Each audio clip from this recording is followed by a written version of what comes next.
I'm so sorry I missed the pre-Halloween snowstorm last weekend.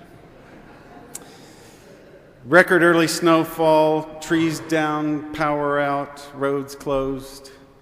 How could I think of missing this early season spectacle? Sadly, I was out of town. Actually, I was out of the country. Okay, truth be told, I was in the Caribbean.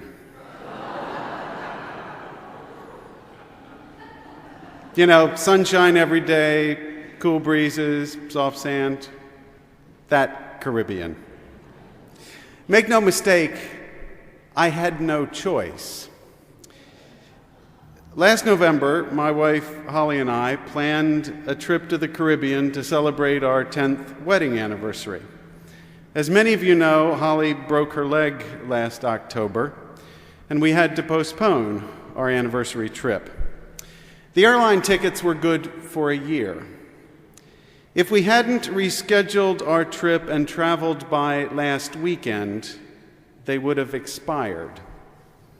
So, our trip delayed by a year and shortened by half, we spent last weekend in the Caribbean. We missed the snowstorm.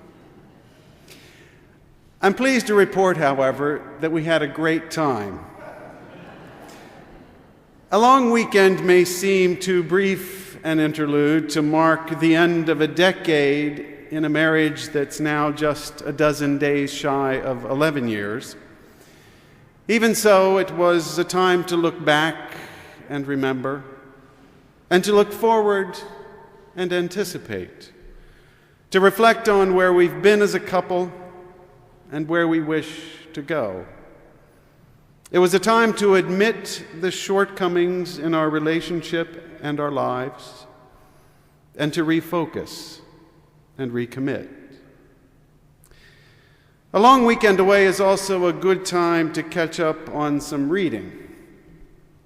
On our migration south last Friday, I happened to read an article in the Financial Times by Lionel Shriver about her new movie, We Need to Talk About Kevin. The article, titled Perfectly Flawed, explores why many great characters in literature and film are appealing despite being personally or morally unattractive. Why do novelists and screenwriters create flawed characters? Because, Shriver says, goodness in fiction is not only boring, it can be annoying. She continues, I try to duplicate in fiction the complex, contradictory, infuriating people I meet on the other side of my study door. I'm less concerned that you love my characters than that you recognize them. Human beings have rough edges. Authors who write exclusively about ethical, admirable, likable characters are not writing about real people. Good stories require mistakes. If you want to read about unimpeachable characters, order the annual report from Oxfam.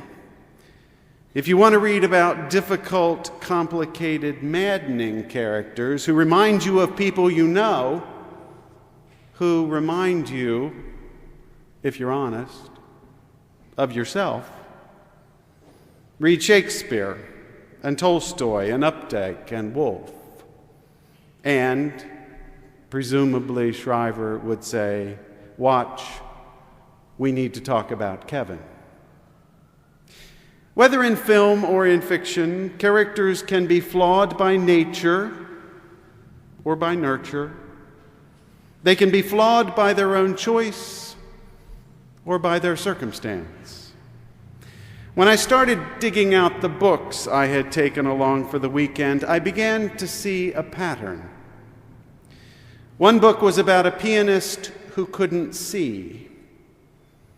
Another was about a safecracker who couldn't speak.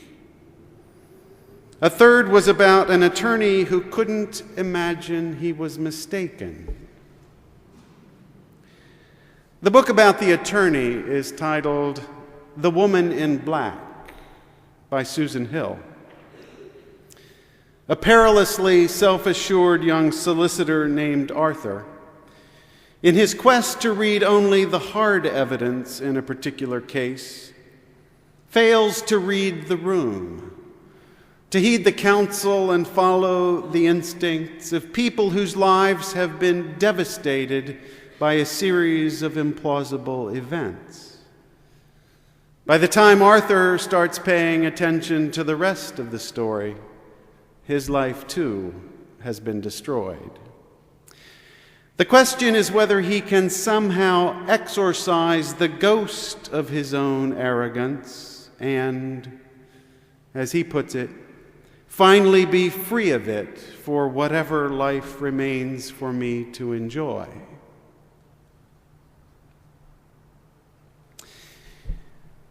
The book about the blind pianist, written by Michelle Halberstadt and titled The Pianist in the Dark, wonders whether, as Maria the pianist puts it, sight is an illusion that leads the other senses astray. At one point in the book, a man offers to help her regain her vision. She asks him, "What is the advantage of seeing?" He replies, "It is a way of discovering the reality of things and of people. You will develop your knowledge, learn to appreciate nature, and understand the human condition. Seeing can make you lucid." "But," she asks in return, "will seeing make me happy?" He cannot answer. Should Maria try to regain her sight? And if she does, will she be happy? In all good stories, a moment comes when characters must choose, either to overcome the flaws in their character or their lives, or to be doomed by them. In the book about a safecracker who can't speak, titled The Lock Artist by Steve Hamilton, a young man named Mike suffers a horrific trauma that leaves him mute. He begins playing with locks, and over a period of years becomes a skilled lock artist, a safecracker. Not surprisingly, Mike finds himself surrounded by people intent on using his skills for nefarious purposes. The question is whether he can unlock the safe that contains his own private demons in time to free himself from the shackles of his criminal companions. Early in the story, when strong-armed into serving as the box man, as safecrackers evidently are known, for a job in Detroit, Mike reflects, "I've had more than one moment in my life like this, these moments when I could have taken myself right out of the game, cut my losses. I can't help wondering how differently my story might have turned out if I had played it that way, even once. But that's not how I played it." Much later in the book, however, faced with a similar fork in the road, Mike makes a different choice. He's on his motorcycle riding from a job in Michigan to another one in Los Angeles. Halfway there, he says, the decision came to me. As crazy as it sounded, as desperate and hopeless, I knew it might be my last chance to be free. I'm going to do this, I told myself. No matter what, I'm going to try.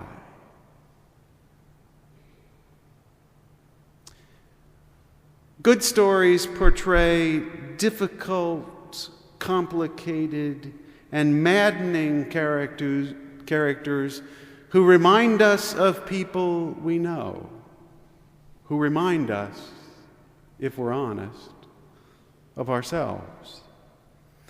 The crux of the story, whether in fiction or in life, isn't the sequence of events without, but rather the struggle of character within, the struggle to break free of whatever holds us back, to find our voice, to regain our vision. The catalyst for this sermon was a posting by Tony Woodleaf on his blog titled Sand in the Gears. 2 weeks ago, he published an entry about the death of his daughter. He writes, "This morning I drove past the house where she died.